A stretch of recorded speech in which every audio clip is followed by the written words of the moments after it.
हम में से काफी सारे लोगों को इन्वेस्टिंग तो करनी है, लेकिन हमारे पास उसके लिए इनफ नॉलेज नहीं होता है। हम अपने इमोशंस को कंट्रोल नहीं कर पाते और अक्सर गलत डिसीजन ले लेते हैं, या फिर हम अपने जॉब, फैमिली और पर्सनल लाइफ में इतने बिजी हैं कि हमें स्टॉक मार्केट चेक करने का टाइम ही नहीं मिलता।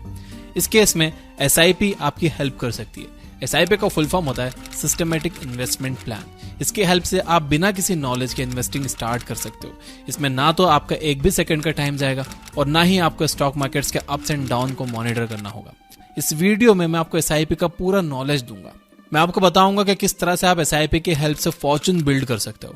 हम देखेंगे कि SIP क्या होता है, इसमें कौन से रिस्क हो सकते हैं, इसमें आपको कितने पैसे लगाने चाहिए और साथ ही इससे आपको कितने रिटर्न मिल सकते हैं। तो आइए SIP और म्यूचुअल फंड्स के बारे में सारे सवालों का एक एक करके जवाब जानते हैं। नंबर 1, SIP क्या होता है? SIP एक इन्वेस्टमेंट स्ट्रेटेजी है जिसकी हेल्प से आप म्यूचुअल फंड्स के जरिए स्टॉक्स में पैसा इन्वेस्ट करते हो। अगर आपके पास टाइम या नॉलेज नहीं है तो आप एक एक्सपर्ट का सहारा ले सकते हो। आप अपने पैसे एक एक्सपर्ट को दे दो जो कि अपना टाइम और नॉलेज लगाकर आपके पैसे अच्छे से इन्वेस्ट करेगा। वो आपके प्रॉफिट्स का कुछ हिस्सा अपने पास रख लेगा और बचे हुए प्रॉफिट्स आपको दे देगा। इसका मतलब ये भी है कि अगर उस एक्सपर्ट के इन्वेस्टमेंट डिसीजन से आपको नुकसान होता है तो आप उसे एक भी रुपया नहीं दे रहे होंगे। लेकिन हर एक म्यूचुअल फंड के रूल्स अलग होते हैं और अच्छा होगा कि आप इन्वेस्टमेंट करने से पहले उनकी फीस के बारे में पढ़ लो। एक बार आपने अपना म्यूचुअल फंड सिलेक्ट कर लिया तो आप अपना SIP बनाओ। SIP में आप एक फिक्स्ड अमाउंट को हर महीने म्यूचुअल फंड में इन्वेस्ट करते रहते हो।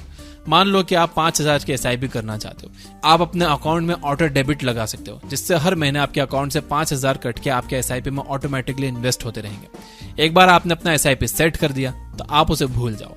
अब वो हर महीने आपके अकाउंट से डेबिट होता रहेगा और आप आराम से अपनी जॉब, अपने बिजनेस या अपनी पढ़ाई पर फोकस कर सकते हैं। की हेल्प से आपको कितने रिटर्न्स मिल सकते हैं, आपको कितने % का रिटर्न मिलेगा, ये 3 मेन फैक्टर्स पर डिपेंड करता है। ए, आप कितने रुपए मार्केट में लगाते हो। आप जितने ज्यादा पैसे मार्केट में लगाओगे आपको उतने ज्यादा रिटर्न्स मिलेंगे। बी, आप कितने टाइम तक पैसे मार्केट में लगाते हो। एक बार पैसा लगाकर उसे एक हफ्ते में ही निकाल लेने से आपको कोई खास रिटर्न नहीं मिलने वाले।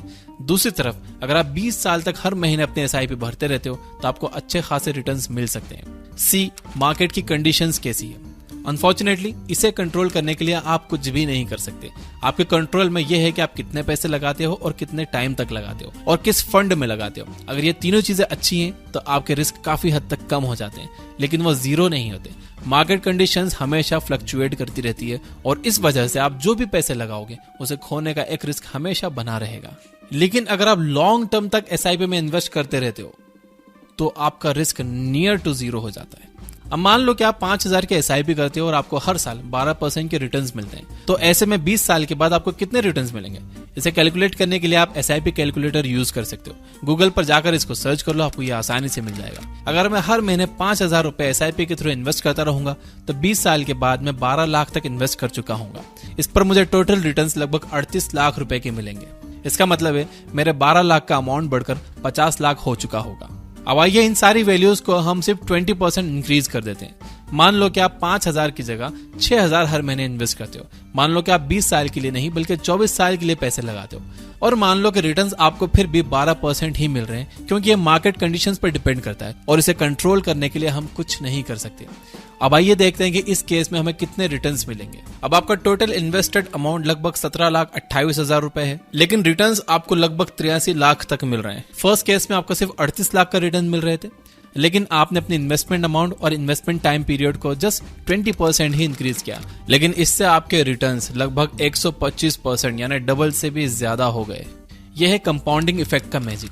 अगर आप थोड़े से भी पैसे ज्यादा लंबे टाइम तक मार्केट में इन्वेस्ट करके रखोगे तो आपको बहुत ज्यादा रिटर्न्स मिलने वाले हैं।